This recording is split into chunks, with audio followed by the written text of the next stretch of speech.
changes your life. I would have never, in my wildest imagination, would have thought that God can use some of the stuff that I had back then for His kingdom. I never knew that. The leadership was obviously in my blood. Now I used it for the wrong reasons. Because when you don't know what you have, you misuse stuff. If you don't know what it's used for, if the instructions aren't there, you'll misuse it. People, can I get real? You sure about that? People that, let's take this issue of sex. It's a great thing. God made that. Guess God made that. It can only be used when it is in marriage. It's the only time that it can be used. It cannot be used outside of it. Why? Because there's instructions on how to use it. Right here. So if you're driving without a license, you'll get busted. You'll get busted. This tells you there is nothing like doing it God's way. Nothing like doing it God's way. When we do things God's way, you enjoy it. You enjoy it. The Bible says when you're married, he who finds a wife finds a good thing and obtains honor from the Lord or favor. So when you're married, you can have all the stuff you want in that marriage. And there's no guilt. You know why? Because God ordained it that way. And so we can enjoy it. You can pretend you're in the Garden of Eden all you want. And God says, go for it. Green light. When it's in marriage, and I can only imagine God going, oh man, here they go again. But He blesses it because it's God ordained. When we misuse it, when we don't understand the instructions, fear comes upon us. Anything that you do that's outside God's calling, God's ordained rules. And yes, there's rules. Yes, there's, if you love me, you'll obey my what? Commandments. That's his word. There's an action that has to take place. If you love me, then you're going to obey me. That's what He says. Never allow fear to rob you of your calling. Never allow fear to rob you of your calling. For one, know that there are people praying for you. And two, God will snitch you out. You can't run away from God. You ain't fast enough. And there ain't no rock big enough to hide you. You'll discover He knows all things. Sees all things. I've seen men and women run from the calling of God. And in the Bible, they're there. There's excuse makers. Moses. We talked about him a few weeks ago. Could you imagine that? How much more evidence do you need that you've been called? Moses. Angel of the Lord.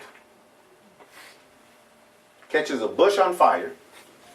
And there's and he's getting specific instructions about the call in his life. And he starts making all these excuses.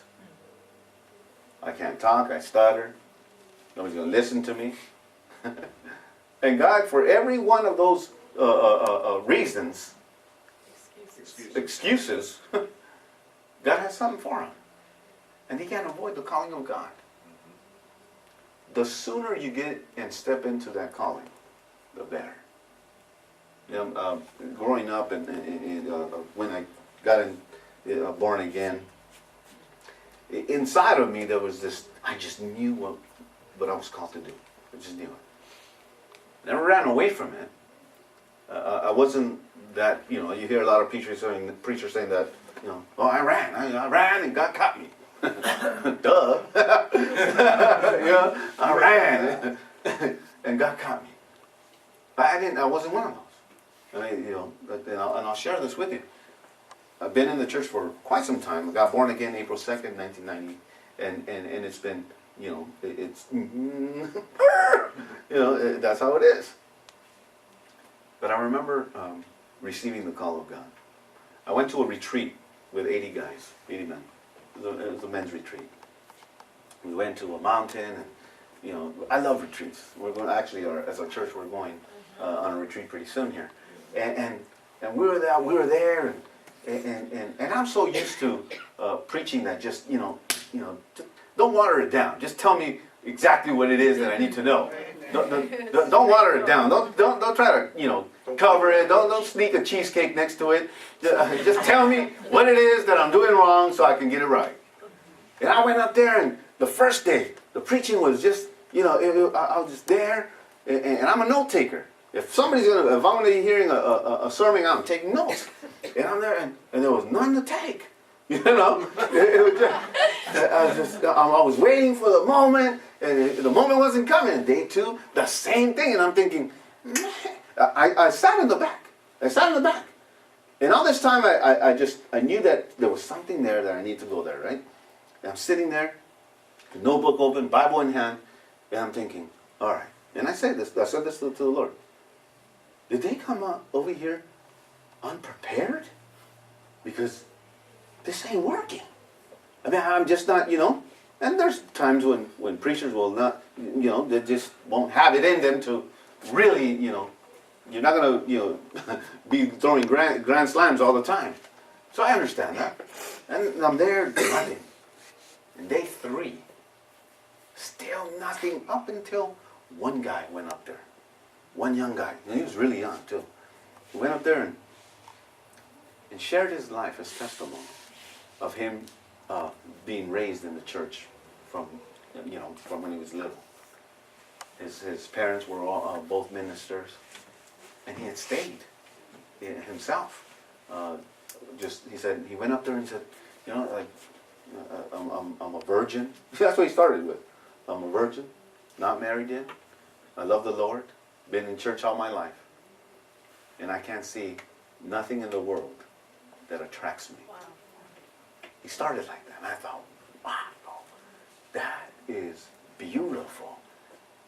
And I don't know how many pages of this guy's sermon it was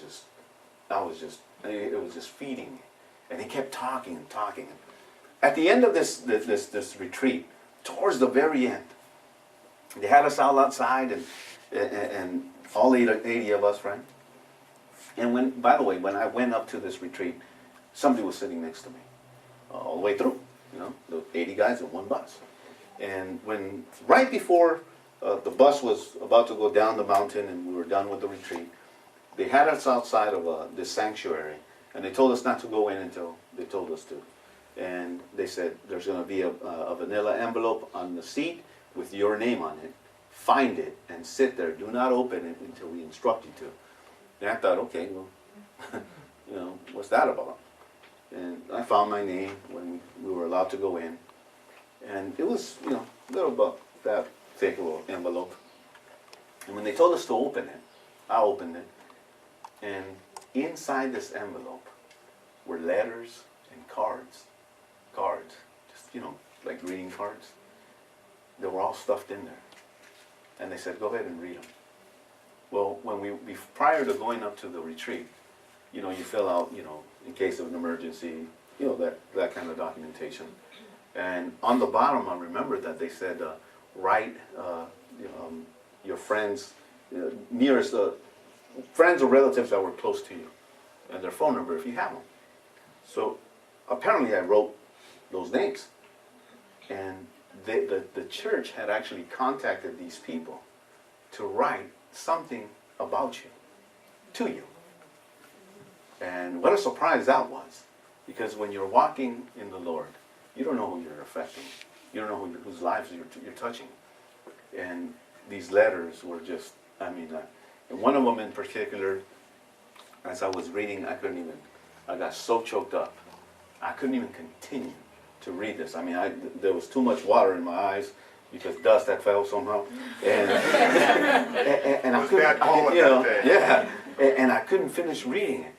And as I closed my eyes, just to say thank you to the Lord, God spoke to me right there. I tell you, church, it felt like nobody was in that room but me and the Lord. And he spoke to me. He told me exactly who we would call to help me out in building this church, into starting it. And God has been faithful.